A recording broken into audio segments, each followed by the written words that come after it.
I grew that business for sort of 4 or 5 years and realised, this is really hard work. We had a real shaky moment the first year into the buyout because the Far East pretty much collapsed. We trawled round, we'd set up meetings, I think we trawled around about 12 or so VCs in London. And that was a real eye-opener. Guys, you just do what you tell us you're going to do, otherwise we'll replace you. Simple as that. We think that, your business is going to go effectively down the pan and we need to restructure you. How do we get around this? Can we do it like a CVA? Can we, how can we offload these guys? This is the Leeds Business Podcast and I'm your host, Phil Fraser. This week, we hear all about some of the darker sides of business. The threat of VCs kicking you out of your own business, being caught in the 2008 RBS GRG scandal, and what happens when you're at strategic loggerheads with your fellow board members. Before we start, I have one simple request. Please hit the follow or subscribe button on the app that you're listening to this on. That's it. Thank you very much. So let's get into what's a really interesting episode.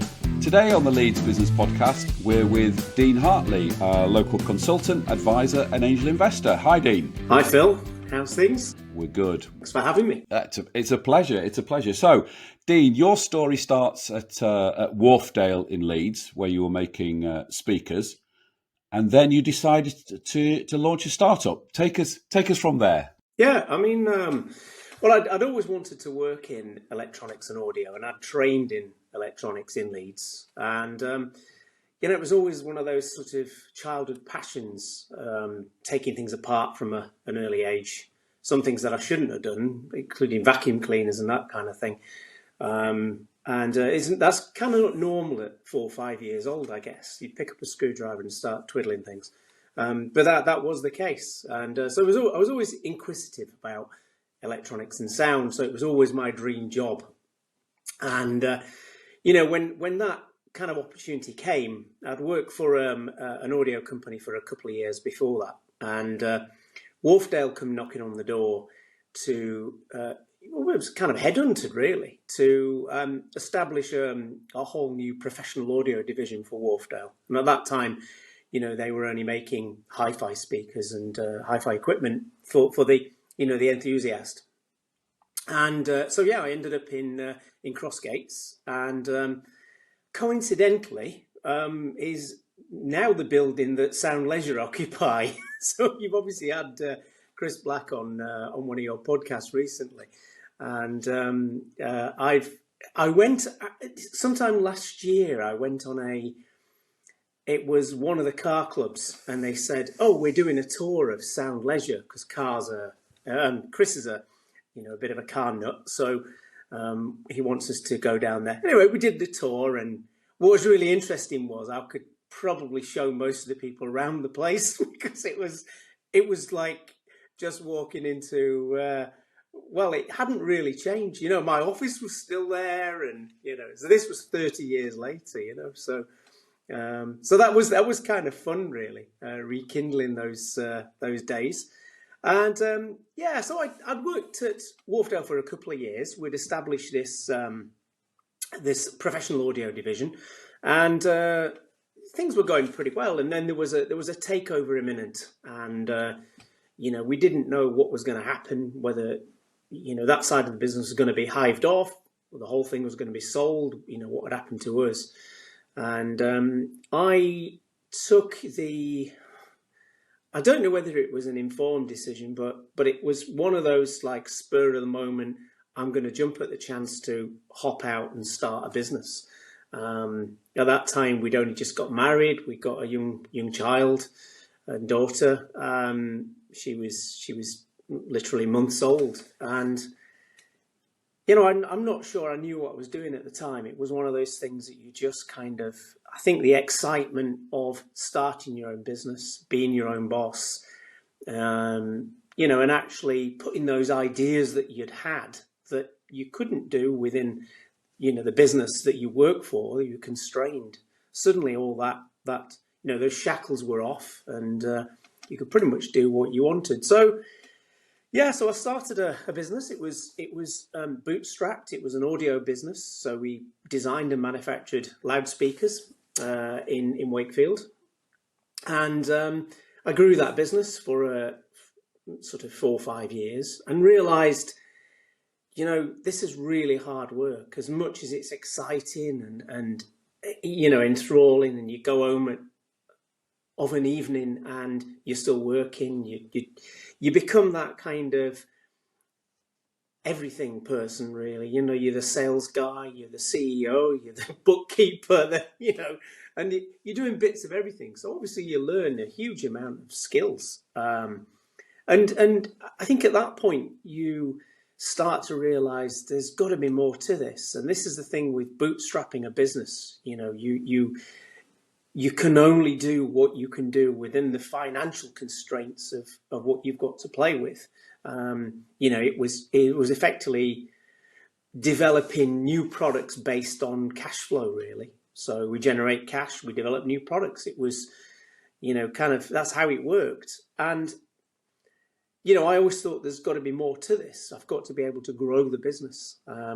So I got involved with a couple of investors, which were kind of, it was an odd meeting, really. It was sort of came about in an odd way, which I'll probably talk about some other time. But anyhow, things went quiet for a year or two, and I got back in touch with them, and they said, "Oh, it was just your business was probably just too small for us to invest in," and at that time there wasn't the finance available. This was sort of 1995, 6, and there didn't seem to be the finance available that to grow a small business like that. And so obviously I was looking for private investors, and it eventually all came together by way of they said, well, if you could look for a larger business in the same area where you could really apply your skills and innovative thinking and really push the business on, maybe we could buy into that or buy it outright. And that's what happened with a company called Monitor Audio. It was a cottage industry turning over sort of 1.5 million, and we bought that in 1990, late 97, and kind of walked in and set about, what do we do with this now? How do we grow this? We got a nice team assembled around us, which was the foundations of the basic, really, foundations of trying to build that business up. We set out, basically our strategy initially was to professionalize the business in every shape, in every function of the business. We needed to professionalize it. It was very cottage industry, very hobbyist. And we knew we wanted to be a big player in a small pond, let's say, really know our stuff. And that's what. Sorry, Dean. If I could just stop you there. You've covered quite a lot of things there. If we just go back slightly, so in effect, you reversed your business into another business. Is that right? Yeah. And how did you fund that? How did you go about doing it? I mean, obviously, if you're running hand to mouth as a bootstrap, I assume there's not a lot of spare cash around. So you just talk a bit more specifically about that process of reversing into another business. I mean, obviously, my business was worth something, so that was a part of the investment I put into the business was my business, in effect. We raised some EIS funding. At that time, I'd no idea about EIS funding or anything like that. So we spent a few days in London, went to some advisors who put together, a group of sort of angels, and we raised some EIS cash. So that was kind of kick-started us along the way, really, to be able to buy the business. But we had a number of, half a dozen investors who had put money in at that point. So I ended up as a relatively small shareholder in that pot.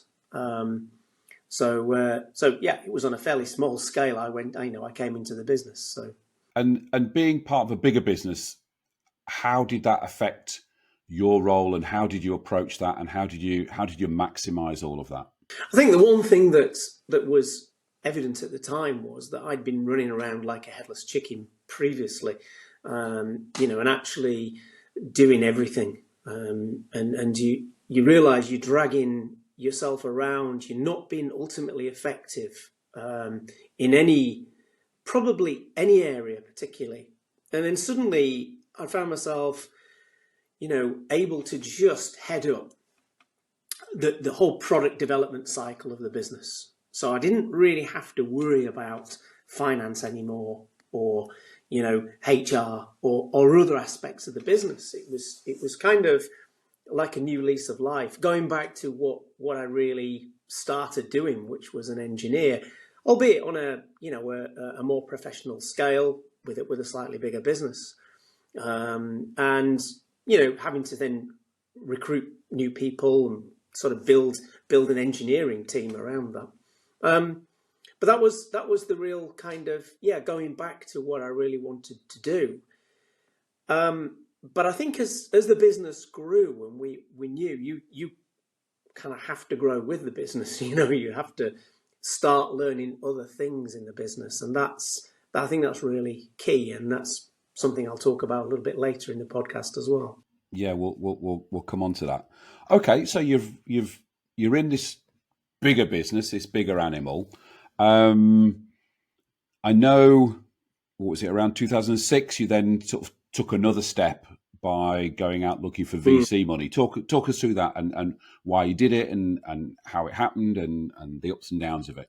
Well, we'd obviously grown the business at that point. We'd gone through a few ups and downs. I mean, to be quite honest, we had a real shaky moment the first year into the buyout, because the Far East pretty much collapsed, and all the orders from Asia just disappeared. And at that time, places like Hong Kong, Japan were a fair chunk of the business. How did you deal with that? Well, do you know what? We actually had to reshape the business slightly. At that time, obviously, we'd borrowed some money, but we hadn't borrowed a huge amount of money. It was angel money, remember? So, there was no kind of, payment terms to pay anything back or whatever. So we were fairly good to be able to ride that through.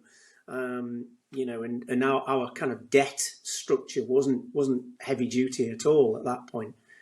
So we did then sort of try to pivot the sales to go, well, okay, we don't know when this Far East is going to come back. We really need to focus and concentrate on markets that are really growing, like the United States, for example.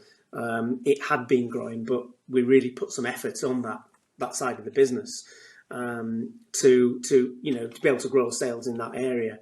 And the following year, we'd launched some new product ranges that were really very appealing to the US market. So that really took off. So it was kind of twofold, really, that how we managed to still grow the business whilst the Far East was recovering. But yeah, that was really that side of the things. Sorry, going back to the first question then. So you went for VC funding. Talk us through that. Yeah. So we've been in the business a few years. We've grown it, very well, actually. I mean, we were probably growing at 20-25% a year and doing really well. But we got to a point by 2000, probably the end of 2005, I think, where we had these investors who had come on board back into late 2007, who didn't really play much of a part in the business at that point. We had a management team, a board, which was kind of operating the business on a daily basis. So we had these effectively non-execs. And we thought, okay, so they're taking dividends out and not really playing a part in the business. But this is kind of shackling, it's really constraining the business, the decisions we can make, the cash that we can, assign to do various things. So we decided, okay, let's, as a management team, let's put an offer to buy the business or buy the shareholders out. But at that time, we'd put, quite a lot of equity in the business. create quite a lot of value. And so we knew it was going to be a sizable amount. So we trawled round, we'd set up meetings. I think we trawled round about 12 or so VCs in London. And that was a real eye-opener, because that was the first time, obviously, I'd really been put in front of, a team of expert finance guys, in that sort of area, who speak a completely different language, and so that was a massive learning curve, I think. Learning to what responses to give. I mean, at that time, obviously, I'd tried to diversify my skills a little bit and know a little bit more about finance and everything else, all the other functions in the business. So it wasn't too bad.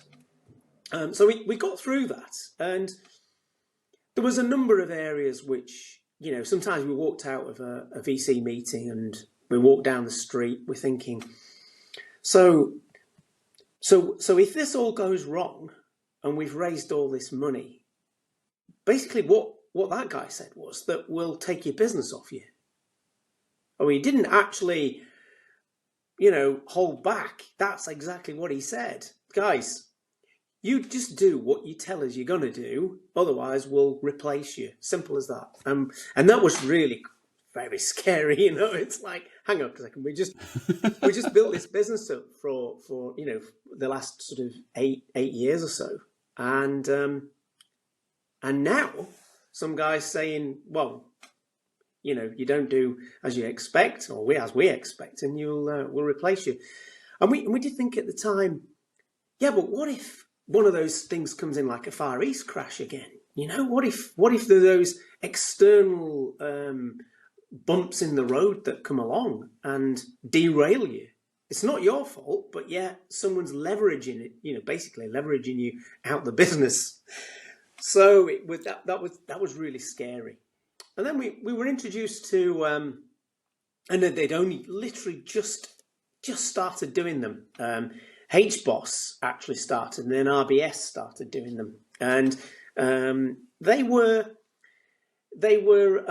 debt and equity finance vehicles in effect. So they'd created a sort of quasi VC side to their business, and it was sold to us as kind of light touch. They're like a light touch VC. We'll leave you alone. You crack on with the business. We're just going to loan you this money. So yeah, we went through the process. We loaned, we borrowed 17.5 million, which was really scary at the time. There was security on my house and many other things, which again, you build these things up in life, and you just think, hang on a second, I can very easily lose all this. So it's those sort of risks that I think you sometimes have to take in business, and if you want to progress, you have very little choice. And I think you realise that if someone's loaning you a huge amount of cash, there's got to be a risk attached to it. That you've got to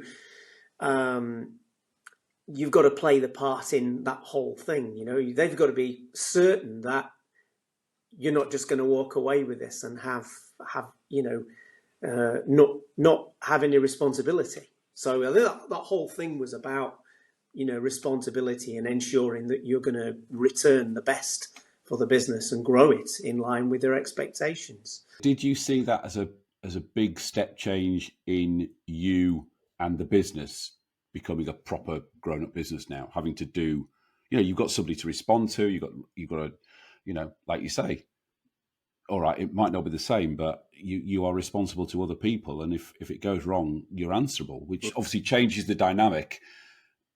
A lot of time people set up a business because that's what they want to do. They don't want a boss, and then you grow it so big, you end up with a boss again. But you have to change your whole perspective of the whole business. Yeah. You can't just go off and do whatever you want. And of course, the main reason why we were doing this was to get rid of people out of the business who were effectively dictating, controls in the business, let's say. So were we just actually replacing one lot for another lot? and actually not ultimately. Yeah. So that was the idea, when we were sort of sold this. So they were called TCF, Total Capital Finance, and it was, like I say, it was an arm of RBS. So that all happened, and we had a big kind of celebration party, and I think we got back early hours in the morning, and everything was fantastic. We were like, this is really going to help, boost our business. We're going to go exponential now. That was sort of early 2007. I think it was March 2007. Let me stop you there, Dean. Let me stop you there, because those of you who are listening carefully and listening to the timeline and the banking references we've got so far might guess what's coming in 2008. But before we go to 2008, I want to talk to you about the Leeds Business Podcast Fair Deal. The Leeds Business Podcast Fair Deal has two sides to it. My side of the deal, I bring you every week, free of charge, inspirational, motivational, and educational guests like Dean, totally for free. Your side of the deal, listener and viewer, has two sides to it, two parts to it. Part number one, recommend this podcast to one other person you feel will get a benefit from it. And part number two, post a review or give us a thumbs up on the app that you are listening to this on or watching this on. That's the Leeds Business Podcast Fair Deal. Sound like a fair deal, Dean? Certainly does. Okay, so Dean says it's a fair deal, so off you go. So everything's running smoothly. We've got a nice big loan from the bank. We roll into 2008. Take it from there. Boom. Boom. Boom. That wasn't Boom. that wasn't a speaker exploding. Go on, Dean. Tell us about 2008 onwards. Obviously the inevitable happened. The financial crisis came along. And pretty much on day one, we had the advisor from the bank who was effectively a non-exec observer. It said to us, your business is going to go off a cliff. We don't think you're going to be able to meet your covenants, pay back the loan, etc. And we said, well, look, we don't know at the moment. Yeah, it looks like quite a few people are cancelling orders and things, but we don't know right now if this is just going to be a short-term blip, whether people are really overly, panicking, and we don't really know. So, what we'd like to do is kind of renegotiate our payment terms and just say, what if we take some sort of like payment holiday for 3 months? We think probably 3 months through the summer, which was generally our quiet period anyway. 3-4 months, maybe taking a cut in payments or whatever. We think we can probably, survive and everything will be okay. We've got this new product range, or a couple of product ranges coming out into early 2009, which, we think is revolutionary and we think it's going to really, really take off. And they said, nah, we won't buy any of that. It's just, we think that, your business is going to go effectively down the pan, and we need to restructure you. So at that time, we hadn't really known what the agenda was within that. But what subsequently came was that we were put to credit committee. We were restructured. They wrote off 10 million of debt. We didn't have a lot of choice in this. It was either that or, we had internal discussions on the board of how do we get around this? Can we do it like a CVA? Can we, how can we offload these guys? But ultimately, we had to just kind of run along with it for the time being. So they said, okay, well, we'll write off this 10 million, but we will increase our equity holding from 26 to 43, I think it was, percent. But he did have some clauses, some leverage clauses in there, which meant that they could effectively take control of the business and leverage it from that perspective. So we were, concerned, but it did mean at the time that we could kind of carry on. But what happened then was that we were thrown into this GRG group, which was their global restructuring group. Now, a few years later, what we found out was that, this GRG group was run by a guy called Derek Satch, who kind of had a mandate. I think there was about 250 businesses that were thrown into this pile, and we were one of them. Now, some of those would have been fairly toxic. They didn't have cash. They couldn't make the payments. There's a reason why they put them in there. But we were a profitable business, and we were thrown in there. What was going on? Why were we in there? So we couldn't work it out initially. And then, so the following year came, and we launched the new products. They took off. Suddenly, with two fairly heavyweight audit firms on our doorstep. They went through everything, and essentially RBS claimed that we'd done a number on them, and we told them, we'd said, look, if you'd have just restructured the deal as a short-term thing, and we'd have been able to get through this, we might well have done what we've done now, which is launched a new range. It started to really take off. And obviously they thought we'd held back something, and we were being dishonest. And we absolutely weren't 100%. So that created an awful lot of tension, and then obviously the relationship was really pretty sour after that. And we said that, what we want to do now is strategically, we want to be able to buy this equity back off them, this shareholder, back off them, and as quick as possible. But whenever we broached the subject in the subsequent years, it was always, give us 10 million and you can have it. And we said, well, that's the money you wrote off. That's not what the value is right now. So we just had to play the long game with them, Subsequently, we found out that obviously this GRG group was effectively an asset stripping or, part of their business. They'd thrown businesses in there. They were taking mom and pop hotel chains, businesses off them. So they got a lot of toxic in there, but there was a fair amount of asset-rich businesses as well that they could certainly sell off. Now, some years later, we managed to buy their shareholding back for, I think, about 950,000. I think so. We got quite a discount on what they were asking for originally. There was a number of years of real pain and kind of odd discussions between us and TCF as to getting that equity back. One thing of note, by the way, which affected us and them in an extreme way, was the fact that when we got the documentation to say that they were, writing off this 10 million and increasing their shareholding, one thing that we noticed internally was that they hadn't increased their voting rights from 26 to the 43%, in line with the equity that they took. And so we had our lawyers run over that and sort of keep hush-hush about it, because we think they just missed it.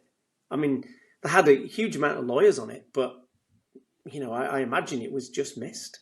And our lawyer said, they haven't increased their shareholding, so they really don't have any more leverage or, say over what you do than they did previously. So you should be okay. And so I think that was one of the keys, really, as to us, not sort of, I won't say losing the business, because I don't think that was, there was probably ever a major risk of doing that. Maybe a minor risk, but something like a major risk. But they certainly could have leveraged it. They could have booted us out for sure. And I think it was down to that massive mistake that that they made that didn't happen. So whether that was luck or something, I don't really know. Probably just luck, I guess. But it was, it worked out fantastically well. Obviously, we created again some massive value in the business because the 10 million had been wrote off, and the business was really starting to fly. 2009 onwards, it really started to fly. But I think it took some years, and I think we didn't eventually get that equity back until about 2015. So it was, quite a few years later. In the midst of all this, I personally got a call from a chap who was heading up the sort of government investigation. I think it was the FCA actually that instigated it, and it was the investigation of RBS and how they treated customers, and put them into this restructuring group unnecessarily. I think they'd been, a couple of people that had taken their own lives because of it. And I was only thinking recently, because I think it didn't go to trial until about 2019. There was a government select committee involved, and the FCA, and this big report that Lawrence Tomlinson had put together.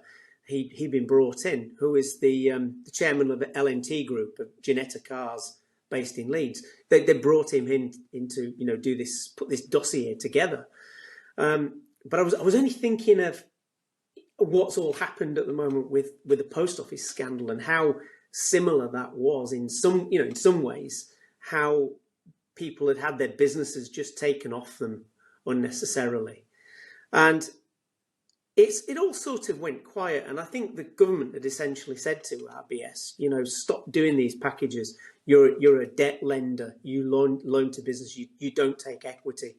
Why did you even start this process in the first place? Of effectively owning businesses. So it was an interesting debacle that we sort of got caught up in, and it hadn't been proven because it was the first year of them offering these debt and equity finance packages, and so there was no prior history or anything like that with them. So yeah, quite a daunting times, really. I think post 2015, it was again, once we bought that back, we were like we feel free again. We can really move the business forward. Just in terms of that, I mean, obviously it was sort of frying pan to the fire with your decision from the VC and into to the bank, and obviously it's a very specific time and a very specific set of circumstances. But what would you say to businesses that are growing in the sort of size you were about looking for finance? Where is it all just about risk? Is there anywhere safe from what you've learned that you'd recommend people go for that money they need to grow?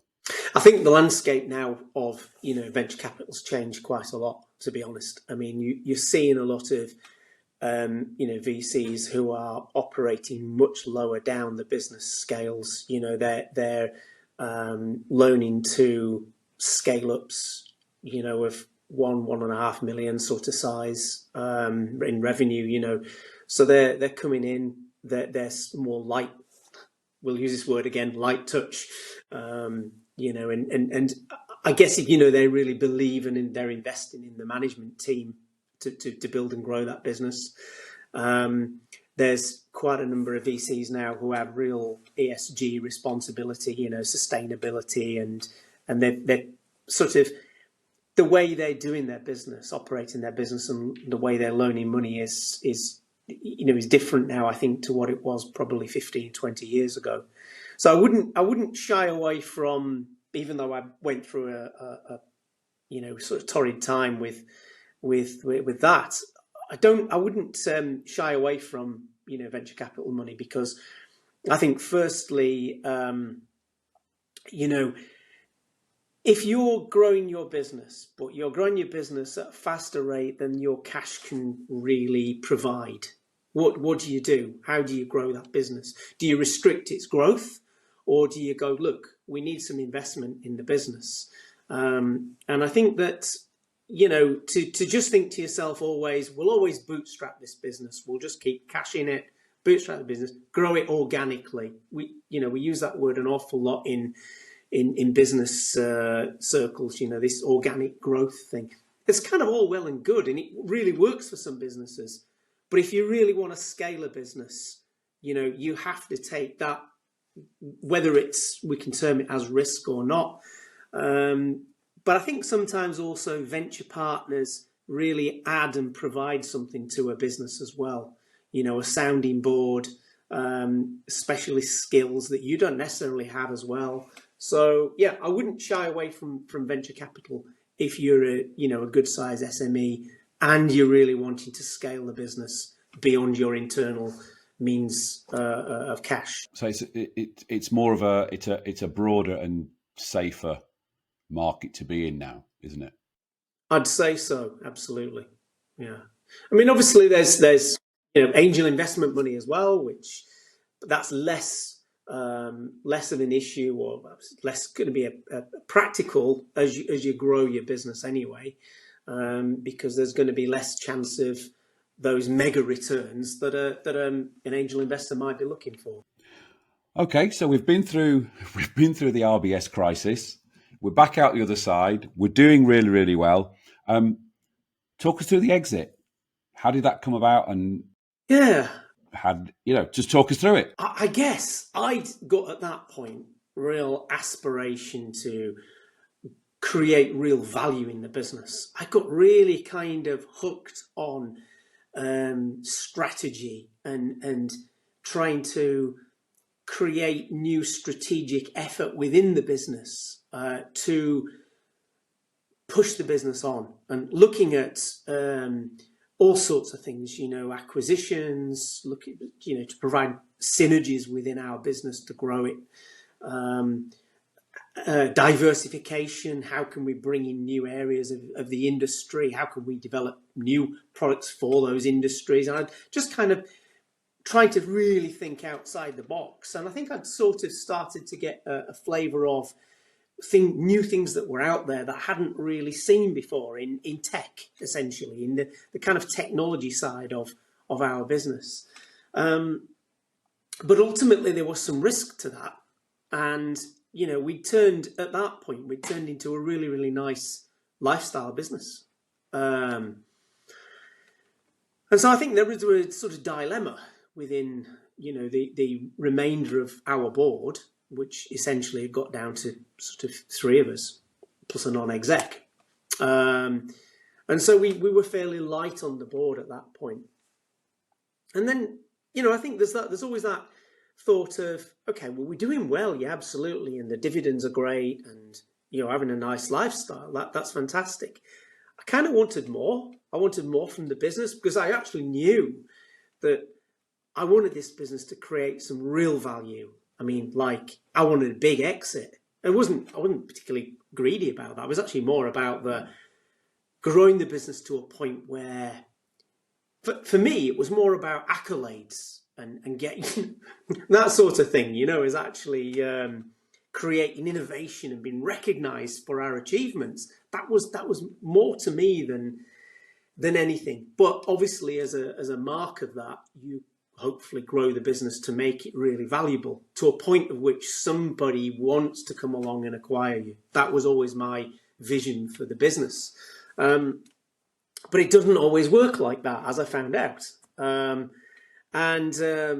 We got 2 or 3 years down the line, I think I'd realised, well, I think this is just going to stay a nice lifestyle business. And I think I need a little bit more in the latter of my career, let's say. I never really wanted to work much past 60, but I had this vision in my head that what I'd do here is I'd kind of, get to 55-ish, let's say, and go down to 3 days a week, be sort of ambassador in the business, and all this kind of thing. I've seen this happen before in businesses of a similar size and a similar area of business, and that just totally did not happen. So we so yeah, in my head, all that was going round, and it just didn't happen. And so we disagreed a number of times between myself and the chairman of the direction of the business. I said, look, well, it doesn't look like it's going well if we carry on. He said, yeah, I agree. We probably have to part ways. And I knew it was probably me who had to go. So there was an exit package put together. We basically worked out, somebody to come in and effectively replace me and train them up, and we went through the motions of me effectively bowing out. But it all happened very quickly in that sense. I'd still got this in my head that this was going to take 2 or 3 years, but in actual fact, I was gone within months. Really, it's my colleague said, look, we can't have you around in the business because you've been such a big part of this business. You are the sort of, the brand ambassador of the business. To continue having you around when you've kind of exited would be real kind of odd for us. I think we need to move on without you. Okay, fine. Really hard to take, actually, because suddenly you go from being the best thing since sliced bread in the business to wow, we don't need you anymore, you're worthless. Which is kind of, that's not how it was. There was a lot of respect on both sides, but it was hard, and I think the exit was hard, and the months and year or two after exiting was really hard. I think we spoke about this last week. Suddenly you don't know what to do with your life. It's not like you sort of expect that, or people expect, oh, you're in business and suddenly you roll out of one thing straight into another, and you hear about people, they're serial entrepreneurs, but most people aren't like that. It's that you're so embedded in your business. It is part of you. You are part of it. And suddenly you're not. It's like you've just plucked a fish out of water.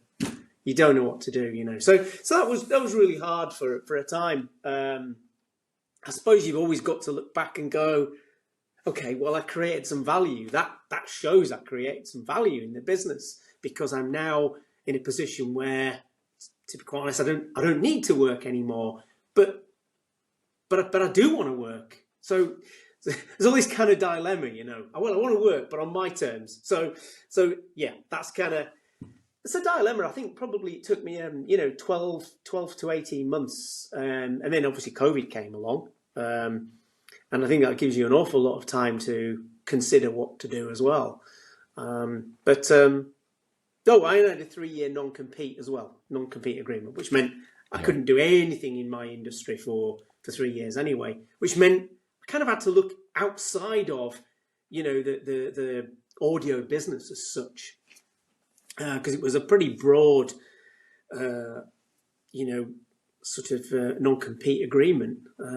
So I was pretty much nothing I could do within that industry. So I think it was such. It's funny. Sorry, I was going to say it's funny you say that. We both sold out. I think it's within 6 months of each other, and I've had exactly the same issue. It's my business was me. I was the face of the business. I grew it, and then we had 3 months, and I was gone. And then the next week you go, well, what do I do? And it's really, really difficult. And it's interesting. I interviewed Jonathan Straight, who, depending on when this goes out, was either last week's episode or next week's episode. And he said, he put it really nice. He said, I didn't know what to wear because I'd worn a suit for 20 years and I didn't know what to wear, which is like a minutia of this whole nobody writes, I always call it, nobody writes chapter 11 of the business book. What the hell do you do after you've sold? And it's, I mean, all right, people are probably listening and go, oh, woe is these two, they've sold out for loads of money. It's really terrible. But from a personal and an emotional point of view, oh, good, yeah, it is quite difficult. It's a big readjustment. And as you say now, I've got a wardrobe full of shirts that I haven't worn for 5 years. And I've probably gone through, I don't know, 300 T-shirts. Because, I'm slobbing around in T-shirts for most of the day. And then I don't wear the shirts. Actually, funnily enough, coming to the angel meetings and going to events and things like that, it's a time now where I can actually put a shirt on again and actually, look businesslike. But yeah, the whole thing changes for sure. And I think that emotional roller coaster is underestimated. When people exit businesses, I really do. Yeah. Yeah. Okay, on that, we'll just dab our eyes. We'll dab our eyes, and after we've dabbed our eyes, we'll go into this week's how-to, and I think it's probably quite relevant to what we just talked about. So, Dean, tell us what your how-to is, and tell us how to. So yeah, it's really based around how you grow a role and your effectiveness in a business, and it kind of applies more to, I suppose, startups, but it could apply to, businesses as they grow as well. And going back from my perspective, you start as an engineer and, you work your way up into a senior manager, a CTO role. And how do you acquire those skills? Because suddenly you find yourself on a board and, you have a board report in front of you and you're asked to go through the financials, and it's, hang on a second, but I'm an engineer. So one of the things I think as you grow in a business, it's important from my perspective, from my experience, to ensure that you've taken notice of what other people are doing in the business, what your other managers, if you like, in the group are doing. Learn your way around a set of accounts. Look at, a P&L. Keep a close eye on other things that are going on within the business. Don't just be siloed. This kind of siloed approach to your particular area, your job. I think that's the thing that sets apart, real innovators, but real commercial innovators. So my role as it grew, what I found myself doing was, I'm not just an engineer anymore.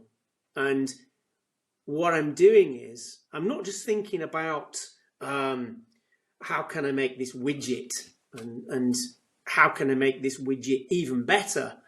And then when I've made it better, I'll just spend more time making it even better and I'll go around in circles. And that's kind of how, with no disrespect, that's kind of how academia works. That when you're in academia, that's what you're doing. You're just refining things, you're honing things. And when you come out and you're in a position like an engineer, that's kind of what you do. You just want to create the best thing that you can do within your specific silo, your role. And then suddenly you realize, oh, hang on a second, but who's going to buy this widget? Oh, suddenly I've got this kind of like, I've got to have this commercial sense around me. I've got to go, okay, if I develop this widget, who's going to buy it? Who is the customer for this widget? Is the widget that I've actually designed and made, is it saleable at all? I mean, and so it's, I think, absolutely imperative that anyone who's starting a business and growing a business, doesn't matter what your specialist skill is, ensure that you know the fundamentals about, the key things about your business area. Know your customer, know the financials, know how whatever you're selling, product, service, whatever, is marketable. All these key things. So I kind of started to develop this commercial savvy, this commercial sense. And every time we sort of started to develop things, I always had to go, oh, wait, who's going to buy this thing? And is it good enough to sell right now? Because if we keep developing it, we can just keep going down. We go down a rabbit hole, and never sell it. Is it good enough right now? Can we make that a commercial success and then in a year or two's time, respin it, rebuild it, whatever, and actually create more revenue? So that was the whole part of this really is transitioning from thinking sort of inside the box to thinking outside of the box in terms of your role within a business. Something that we also touched on earlier was, if you're an engineer like me and you grow a business and you end up in a business that's bigger and you're growing with it, then suddenly you're talking to financiers, venture capital companies, banks, whatever. You've got to be able to talk the same language of in a basic way. Because if you walk in and they say, oh, this is our CTO, our chief commercial officer, or whatever your role is, and they ask you a question, you haven't got a clue, they're not going to invest in you. So it's all part of you being not just growing with the business, but actually being investable as well when that time comes. And we talked about this earlier with going back to 2006-07, making yourself investable as an executive within a business. So that was to me, that's the how, if you like, to solve your dilemma. If you can't adapt yourself internally, get some help.